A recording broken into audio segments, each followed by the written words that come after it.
اصل دین تمام پیغمبرها خلاصش لا اله الا الله است. خلاصه این دین لا اله الا الله است. خلاصه دین تمام پیغمبرها الله تعالی را یگانه پرستش کردن است. خلاصه این نکاح و طلاق و خرید و فروش و ذکر و همه همین به خاطر یگانه الله تعالی را یگانه پرستش کردن است. هر یک امر مستحب، امر فرض، امر واجبی که شریعت فرض است، اونم خلاصش همین است که الله تعالی یگانه هست، باید یگانه پرستش کرده شد. همین کار وقتی که میگم که این کار مستحب است، معناش چی است؟ یعنی همین کار الله تعالی دوست می‌دارد. این توحید الوهیت است، عبادت است.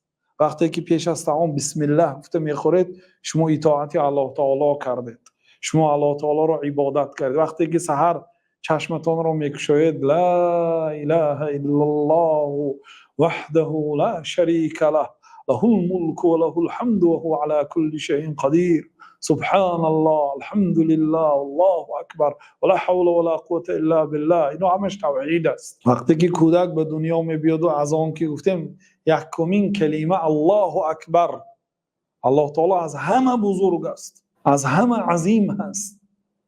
و وقتی که لقنوا موتاکم لا اله الا الله، اونایی که وقتی مرگشان نزدیک شده است، وقتی جانکنیشان نزدیک شده است، پیامبر صلی الله علیه و سلم که تلقین لا اله الا الله کنید، یعنی به او لا اله الا الله گویید، یادآوری کنید، در نزدش لا اله الا الله را تکرار کنید تا اینکه در آخرین کلامش از این دنیا لا اله الا الله باشد. من کان آخر کلامه من الدنیا لا اله الا الله دخل الجنه، کسی که آخرین کلامش از این دنیا لا اله الا الله باشه وارد بهشت میشه.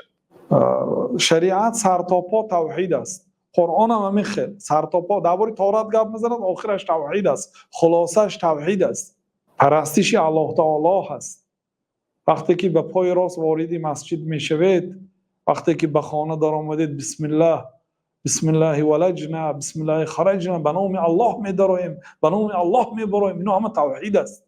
وقتی که به کوچه می بسم الله توکلت علی الله، به نام الله به کوچه میبرایم، تکیه به الله میکنم، توکلت علی الله، تکیه به الله میکنم، اینو همه توحید است. هر یک حرکات ما توحید است.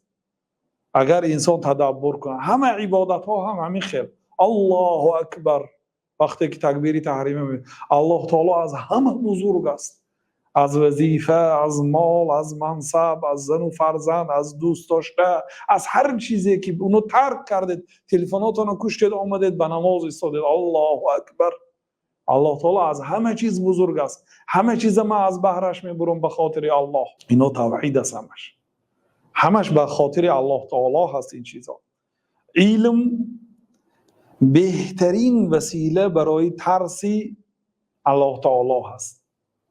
بنابراین الله تعالی گفت که واتقوا الله و یعلمکم الله، شما تقوا کنید، از الله تعالی بترسید، الله تعالی برای شما علم میده.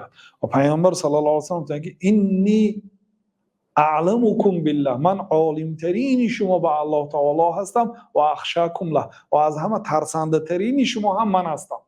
از همه الله تعالی رو خوب میشناسم و از همه من میترسم. این دلالت میکنه کسی که الله تعالی رو بسیارتر شناسد بسیارتر میترسد. انما یخشى الله من عباده العلماء، الله تعالی گفت که البته از الله تعالی علما میترسد، کسی که بسیار آموخت بسیار میترسد. بنابراین همین علم ها هم آموختن علم، اگرچه مثلا ظاهرا استنجا را تعلیم میگیرید، ظاهرا مثلا یک عملهای مستحب یا عملهای سنت را تعلیم میگیرید، اینا همش برده به توحید میرساند. آخر همین نماز، همین توحید، همین رفع الیدین به خاطر کی میکنید؟ به خاطر الله میکنید. همین عبادتی که مستحب است، یک سنگ از راه گران پرتافتن، شعبه شاخه از شاخه های ایمان است. ایمان به کی است؟ ایمان به الله است. همین سنگ به کدام خاطر گران پرتافتید از کوچه؟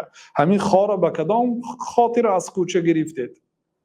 گفتید که الله تعالی همین کار ایمان حساب کرده است، شاخه از شاخه های ایمان حساب کرده است. لأنحینه عن طریق المؤمنین لا یؤذیهم.